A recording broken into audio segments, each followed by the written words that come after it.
Fala milionário, fala milionária! Seja muito bem-vindo, seja muito bem-vinda.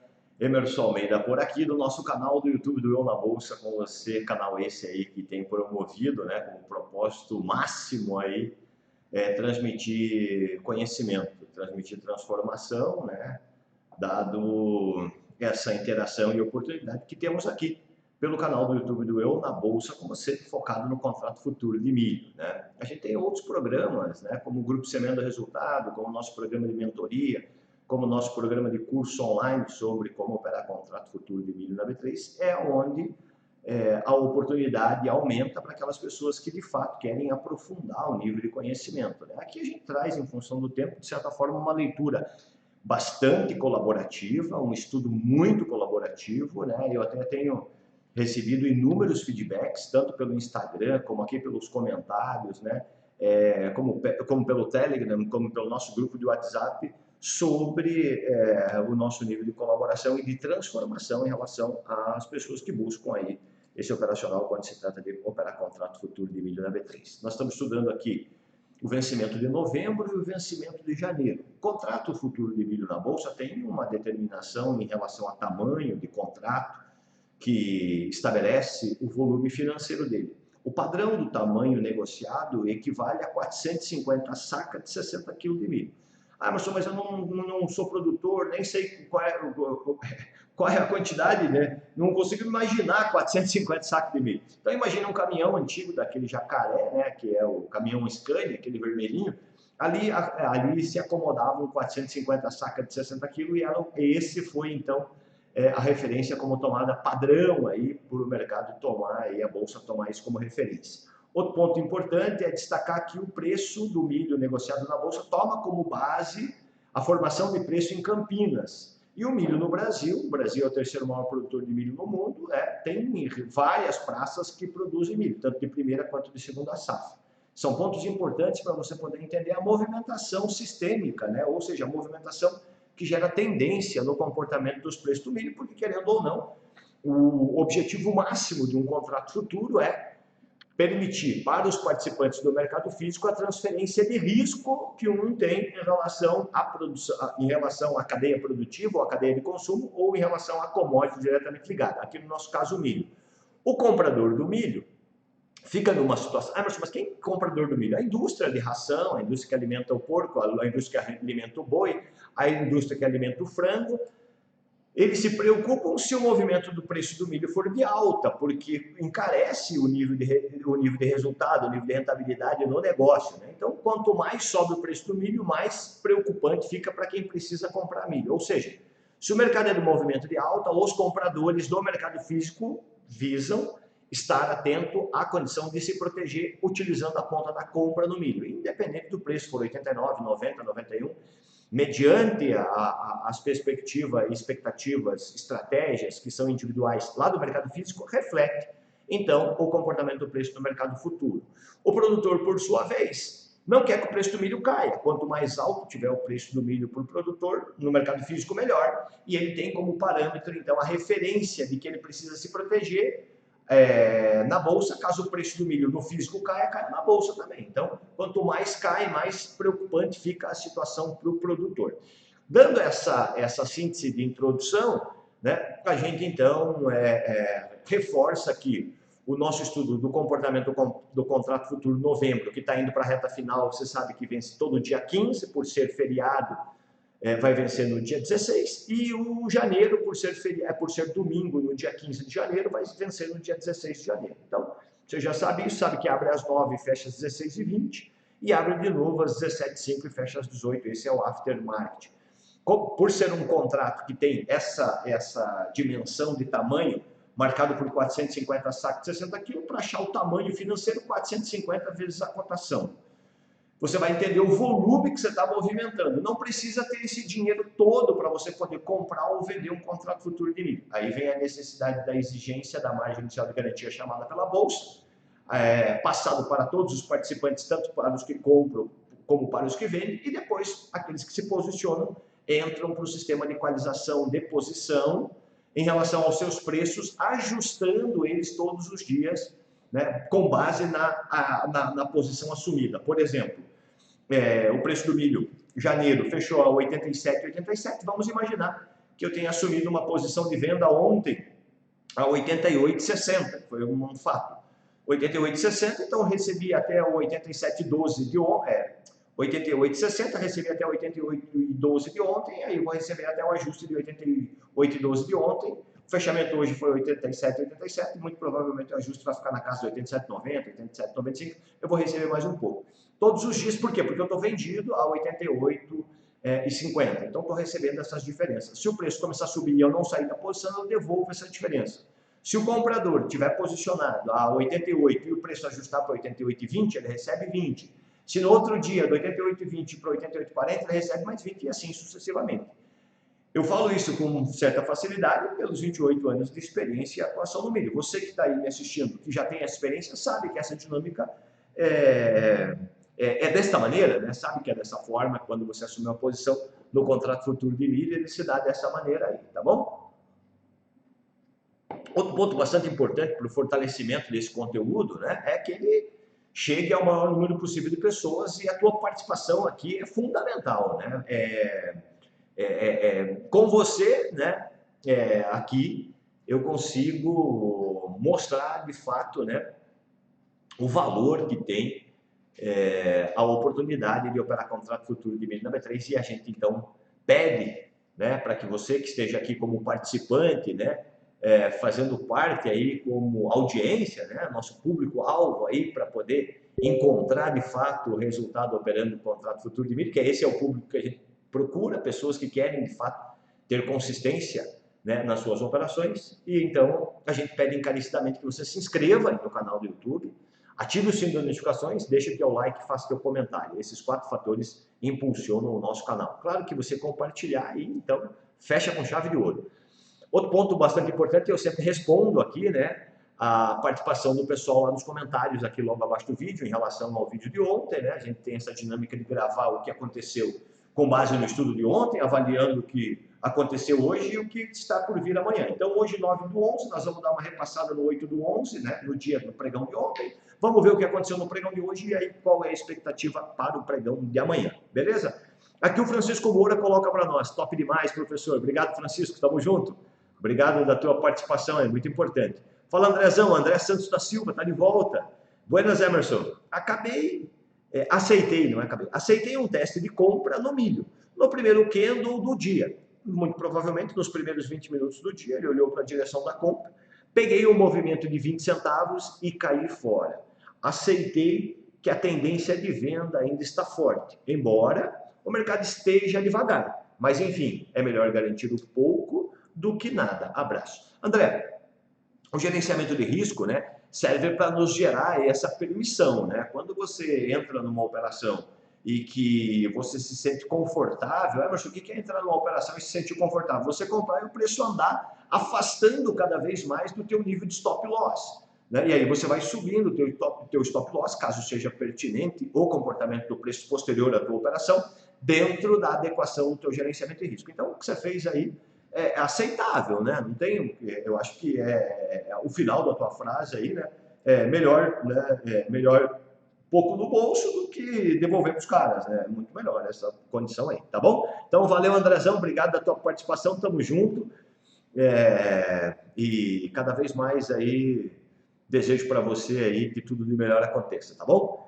Aqui o Paulo Henrique coloca para nós, Paulo Henrique Ferreira. Boa tarde, Emerson, tudo bem? Tudo ótimo, Paulo. Melhor agora aí com a tua participação no nosso canal do YouTube do Eu na Bolsa com você. Beleza? Então é o seguinte, ó. Ele coloca assim, Emerson, uma dúvida.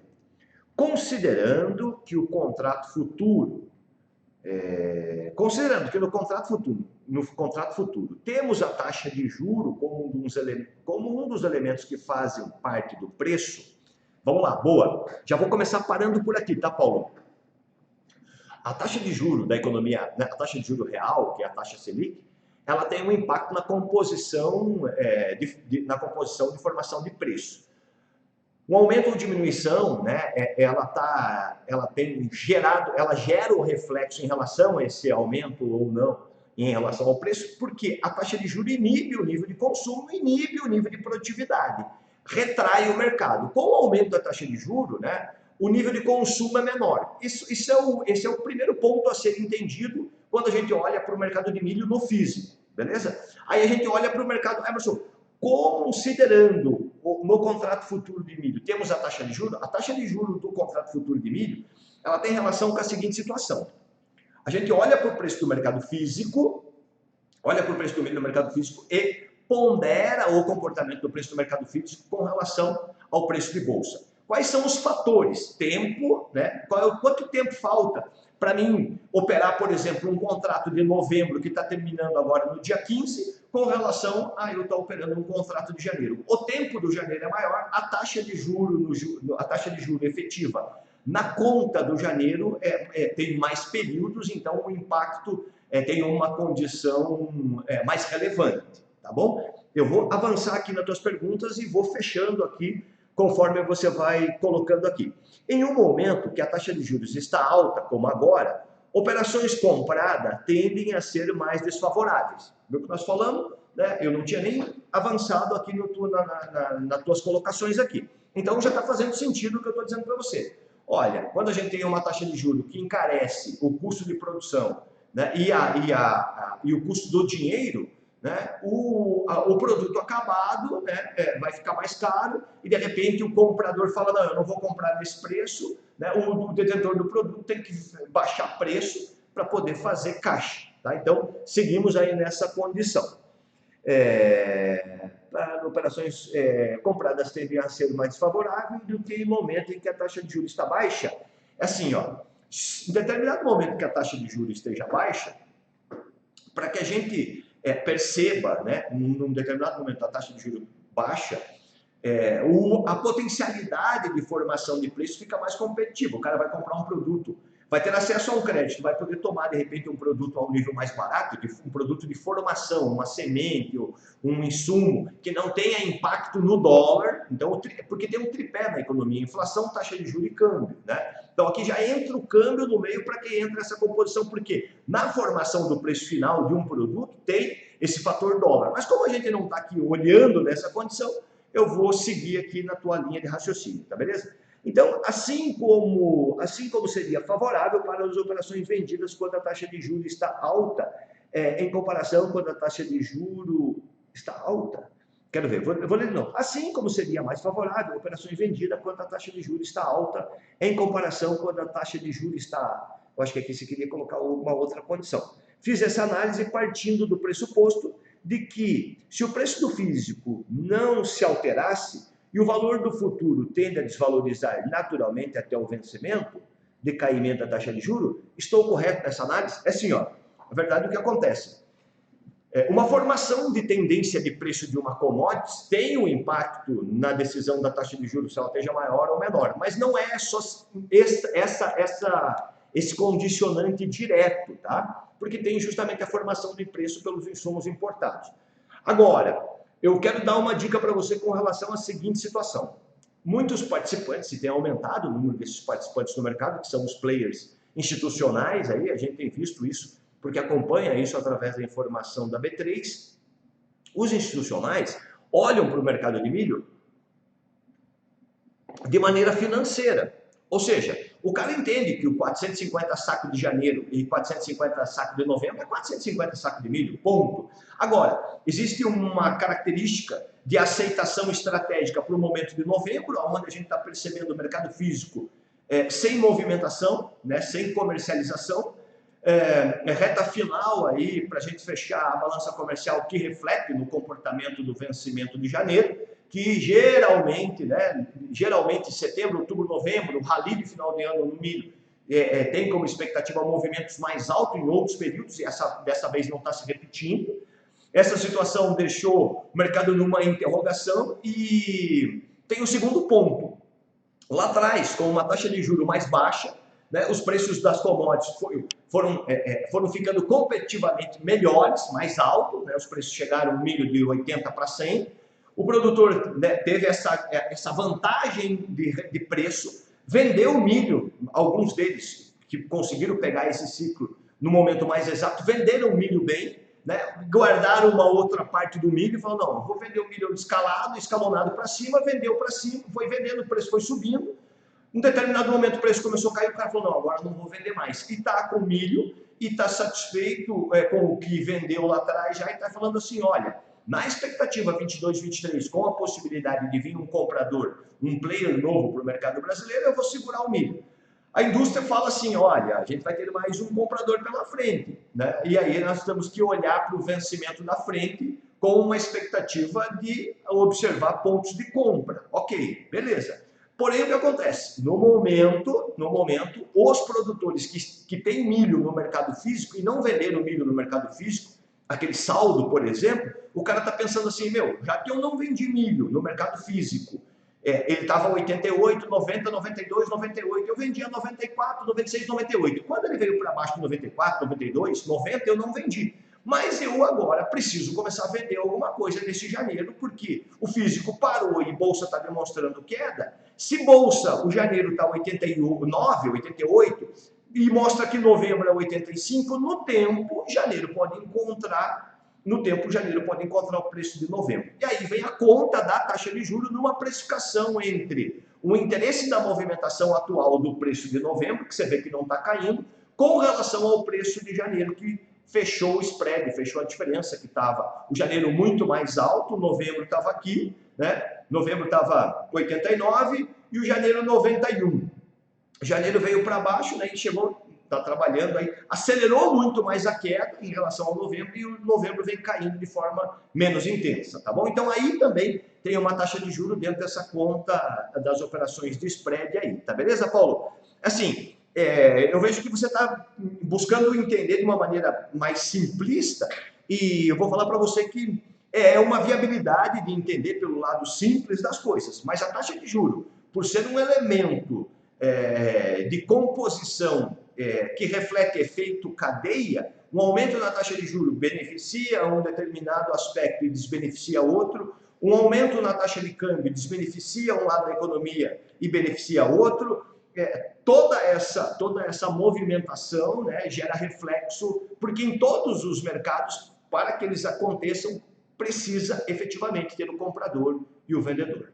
Beleza? Paulo, espero ter colocado você aí numa visão um pouquinho mais ampla, mas está de parabéns pela tua participação, pela forma pertinente das tuas colocações e das tuas perguntas aí, tá beleza? Então agora aqui, tá aqui as perguntas da galera, tá aqui o que o Paulo colocou, aqui tá o comentário do André e o Francisco Moura por aqui, tá bom? Então agora eu vou dividir aqui com nós o nosso estudo de janeiro, tá aqui, ó, CCMF 23, antes de janeiro, claro, a gente tá falando que tá indo para a reta final de novembro, eu não vou abandonar de estudar, né, tá aqui, ó, a gente tava falando, olha, nós estamos olhando 85,20 nesse janeiro, a chance dele fazer essa região, porque ele perdeu a casa do 85,90 e ele segue sofrendo aí, né, aqui, ó, eu até vou fazer isso aqui, ó, para mostrar para você a condição clássica da análise técnica, né, tá aqui agora, ó, é aqui é a projeção, ó, vem bem em cima do nível 8550, esse nível de fundo projetado para cá. Temos outro fundo aqui, o mercado se perder essa região aqui, 8560, próximo nível 8550. Emerson, mas por que fica tão curtinho? Justamente por causa dessa lateralização, reta final. O comprador tentou dar um gás aqui de novo, né? Não conseguiu, foi às 2h20 da tarde, né? Tentou colocar uma movimentação para cima do 85,90, não teve força. Testou realmente o nosso nível de preço 85,90, sambando aí, né, entre 85,90 e 86. Vou dar uma passadinha só rápida aqui no gráfico diário, enquanto ele carrega. O estudo eu carrego um óleo de café aqui, maravilha. Ó, então, ó, estamos lá naquela região, né? A gente já fez um estudo hoje bastante aprofundado dentro do grupo Semeando Resultados, foi fantástico, olhando a possibilidade do que pode por vir por janeiro aí, tá bom? Então aqui é novembro ainda, ó. Veja que a gente está indo para a reta final, ele está segurando nessa região de preço, né? A gente tinha essa projeção para cá, não está fazendo, isso a gente então segue agora para o estudo do janeiro 23. Antes de focar no 20 minutos do janeiro, né? Que o código do milho você sabe, é CCM, dada radical, das 3 letras, X, vencimento novembro, 22 o ano, CCMF, vencimento janeiro, 23 o ano, aqui o período é diário, cada barra desce um dia. Perceba que a gente fez essa projeção aqui como possibilidade do preço trabalhar aqui nessa faixa, né? E aí estendeu a condição aqui dentro do nosso nível técnico para ele vir trabalhar aqui, né? 87,05, 87,39, 87,40. A gente fala assim, ó, se perder 87,50, tem o 87,05.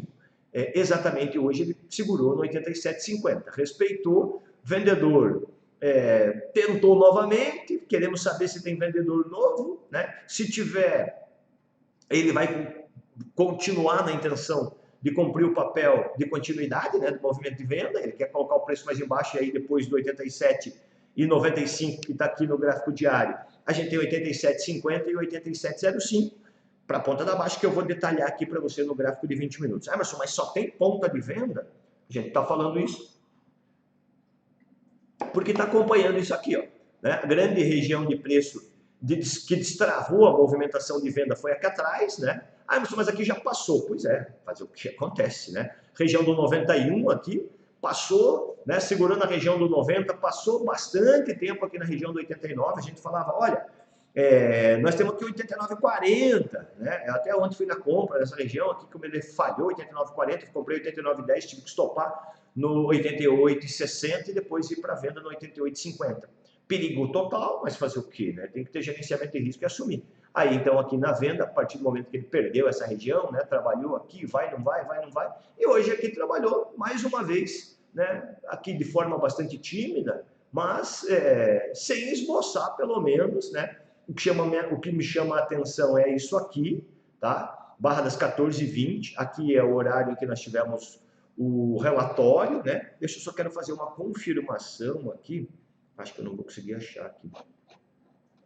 Mas enfim, aqui a gente tem um volume bastante expressivo. Perceba que o comprador consegue. Eu vou fazer isso aqui, eu vou aumentar o zoom, era isso que eu queria. Aumentar o zoom para chamar atenção para você aqui, ó. Atenção para você que está operando o vencimento de janeiro, se os preços se mantiverem acima de 87,86, 87,70, 87,75, se mantiverem acima dessa região. Porque aqui entrou um volume comprador. Emerson, mas você fala que toda vez para um comprador tem um vendedor. Ó, isso mesmo. Então, como o mercado vem numa crescente de baixa, ou seja, vem numa movimentação de baixa, isso aqui chama atenção, porque aqui pode ter tido um movimento comprador dessa movimentação de venda. Como é que você sabe isso, Emerson? Só vou saber amanhã pelo fluxo do dinheiro, tá? Mas estou te alertando aí já. Então, se você está com posição vendida, né?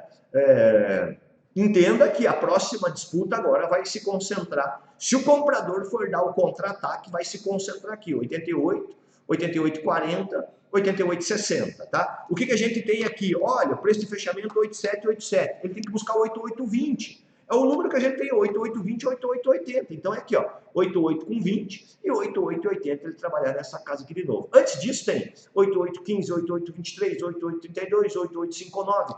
Emerson, eu estou vendido, cara. Vendi aqui a, sei lá, 88,90. Beleza. Não tá bom para você 87,90? Não, não tá, porque eu quero mais. Então, ok. Ou você vai fazer um gerenciamento de risco e aceitar um stop de volta, né? Na volta, caso venha a ter, e vai observar o volume, né? E aqui para você o alerta liga. Ou você vai entender que o mercado vai rejeitar essa movimentação de alta e quando ele voltar a perder abaixo de 87,70, você vai ficar tranquilo, né? E vai olhar a próxima movimentação de dinheiro para ver se perde a referência de mínima de 87,50 e quem sabe até, né, dependendo conforme for a tua característica, de perfil, né, se for um perfil agressivo aí, em relação, agressivo não, mas se for um perfil racional, que aceita gerenciamento de risco, que sabe que o mercado é isso, comprou, só ganha se subir, vendeu, só ganha se cair, não tem lero-lero, né, não tem firula. Então, se vendeu aqui 87,50, depois de ter, tá vendido aqui, tá vendo uma correção pequena, dado a essa condição de volume. Não se assusta se o preço voltar aqui. Ah, mas vou deixar para vender na correção. Tudo bem. Entenda que essa correção está sendo construída aqui e nós queremos saber se essa correção, que pode ser construída a partir desse dinheiro, é dado de novos players ou de players que estavam na venda, né, de players que estavam vendidos e aí entraram comprando aqui. Então isso para nós faz a diferença, beleza? Para cima falei os números, para baixo só temos dois por enquanto, 87,50 e 87,05. Ah, pessoal, mas não tem número para baixo? Tem. E eu já dividi inclusive esse número lá com o pessoal do nosso grupo Semeando Resultado, beleza? Então aqui para hoje o nosso estudo finaliza, né? Espero ter gerado toda essa movimentação em relação a esse tempo de 25 minutos, entregando para você uma transformação pelo melhor conteúdo que você encontra no maior canal do YouTube do Eu na Bolsa sobre o tema agro, principalmente com foco do mercado de milho. Muito obrigado. Eu na Bolsa com você, juntos investindo cada vez melhor.